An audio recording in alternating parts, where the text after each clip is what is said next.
ڕێکخراوی کوردستان دیالۆگ لە مەراسیمێکدا دیداری سینەما و جینۆساید شرۆڤ و خوێندنەوە و ناساندنی کتێبی سینەما و جینۆساید بەڕێوەچوو. هەر لە مەراسیمەدا پرۆفیسەر یاریدەدەر دکتۆر دڵشاد مستەفا، هۆمەر محەممەد، حەمەی مەلا لە ڕوانگەی خۆیانەوە قسەیان لەسەر کرد.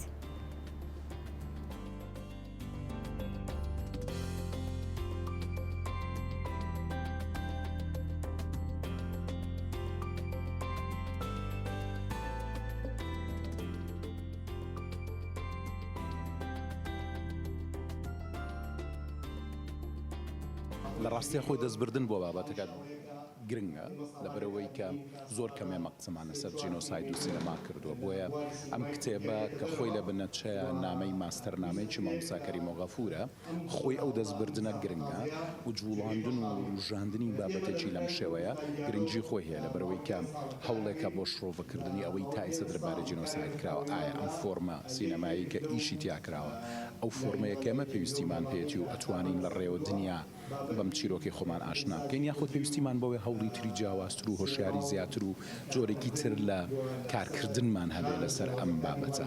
بۆیە بەلای منەوە ئەم کتێبە گرنگجەکەی لەوایە هیچی نەکردبێت توانوێتی ئەو بێدەنگیە بشکێنێ و تەلیسمی و بێدەنگیە بشکێنێ کە دەربارەی ئەم جۆرە بابەتە لە ناو دنیای ڕووناکبیری ئێمە هەیە. و هەڵبەتە ئیشکردنەکەش مادەم ئیشکردنێکی ئەکادیمیە و بنەمای زانستی لە پشتەوەیە، خۆی لە خۆیان جۆرێکە لە ئاشناکردنی کایی ئەکادیمی و خوێندکارانی بەشی فیلمسازی و دنیای دەریشەوە بەم جۆرە لە ئیشکردن.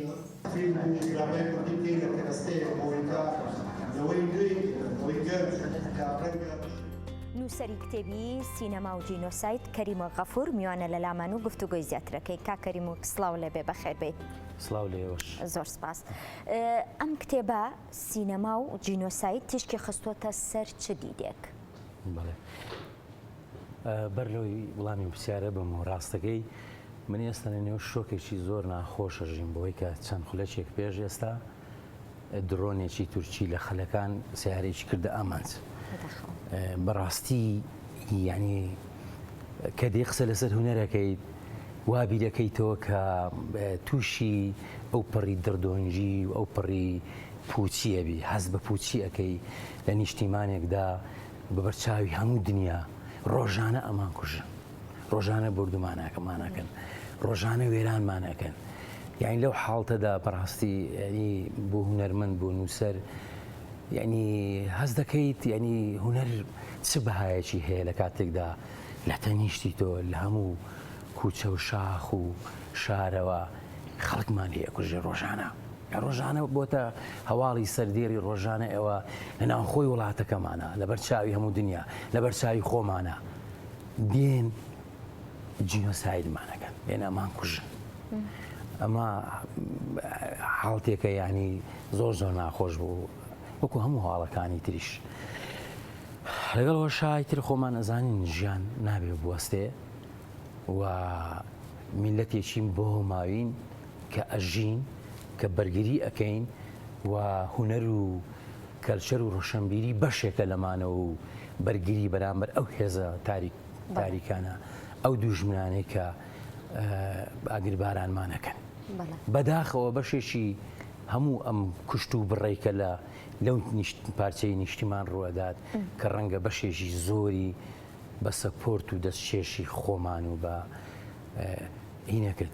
ئەجینامانایی نییە درۆنێک دێ لە خەڵەکان لەنێو ئەو هەموو سیارێکە کاتە ئامانج. من سوپاسی کورسات دەکەم کە هەمیشە تیشێکە خاتە سەر کارەکانی من، هەمیشە ئاگای لێمە کە هەر پرۆژە و کارێک ئەنجام بدەم دێم بە دوواداچوونی بۆکەن. چۆن پێناسەی جینۆسایدەکەیت لە ڕوانگەی سینەماوە؟ پرسیارەکەی پێشوازم هەر پرسیارەکە بەشێکە وەڵام دایوانێ بەڵێ تێکەڵ کێشە کرد لەگەڵیا. لە ڕاستیدا جینۆساید ئەوەیە کە بەپێی پێناسە نێودەوڵەتیەکان ئەوەیە کۆمەڵە خەڵکێک ئەکوژرێ و نەناو ئەبرێت.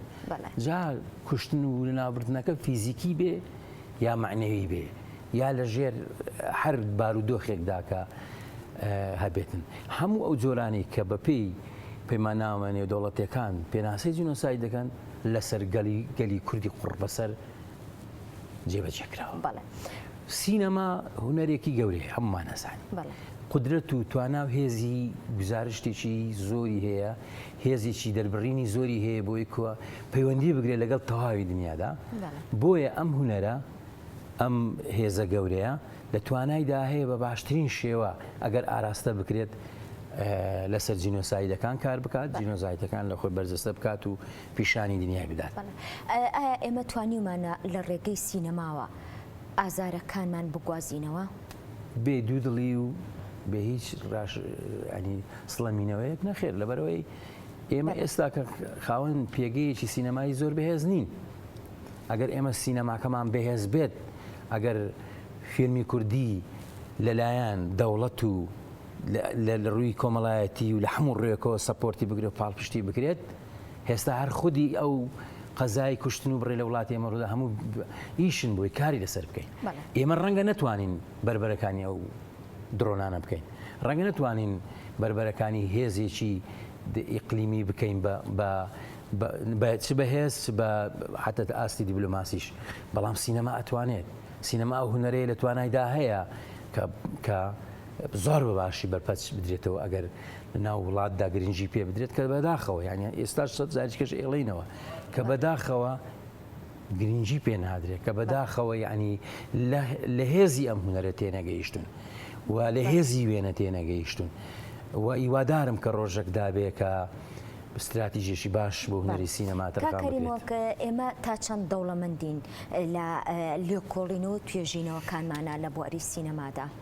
سەوسەخان زۆر معلومە یعنی ئێمە هەژارین یعنی هەموو توێژینەوەکان کە لە بواری سینەمادا دەکرێت نەک سینەما جینۆساید زۆر هەوڵ هەیە بەڵام زۆر کەمە یعنی مەسەرەن هەل لێرەدا مەسەرەن ناتوانین ئیشەکانی دکتۆر شاد مەسەرەن چەند توێژینەوەیشی جوانی لەسەر جینۆساید کردووە کا کۆمەر و هەندێک برادری تریش کە گاریان کردو بەڵام لەسەر سینەما جینۆساید زۆر کەمە. بۆیە هەوڵەکان کەمن لە چوارچێوەیەکی بەرتەسکدایە کە خوازیارین لە ساڵانی ئایندە و لە ئایندەدا ئەم مەسەلەی جینۆساید و سینەما بەیەکەوە کە دووچەمکی زۆر گرنگن کاری لەسەر بکرێت و ئیشی لەسەر بکرێت. کاکەریمۆک ئەو فیلمانەی کە لەسەر جینۆساید بەرهەم دەهێنرێت ئایا لایەنی ئیجابی و سلبیەکانی کامانن؟ پرسیارێکی جوانە لە ڕاستیدا ینی سینەما وەکەوەی کەم لایەنێکی جوانی هەیە ینی ئاراستەیەکی جوانی هەیە بۆ ئیشکردن بۆ فراوانکردنی ڕوبەری ئینسانی بوون و مرۆڤ بوون لە هەمان کاتیشدا دیوێکی ینی زۆر نێگەتیڤی هەیە ئەگەر بەباشی بەکارنێت یعنی لە توانایدا هەیە یعنی زیاتەوەی سوود گەیاندن بە پرسی جینۆسایدەکان بە زیان بکەوێتەوە چونکە سینەما هونەرێکی هەستیارە و ئەگەر بە هەستیاری مامەڵی لەگەڵ نەکەی و ئەگەر ئەجێندایەکی باش لە پشتی ئەو ئاراستەکردنە نەبێ بە دڵنیاییەوە و سەرەتاکانی خراپ بەکارهێنانی فلم لە وڵاتی ئێمەدا خەریکە دەرەکەون. کاکەریمۆک سوپاس کە ڕاستەوخۆ لەگەڵمان بووی هیوای سەرکەوتنە بۆ خوازین. سپاس بۆ ئێوەش.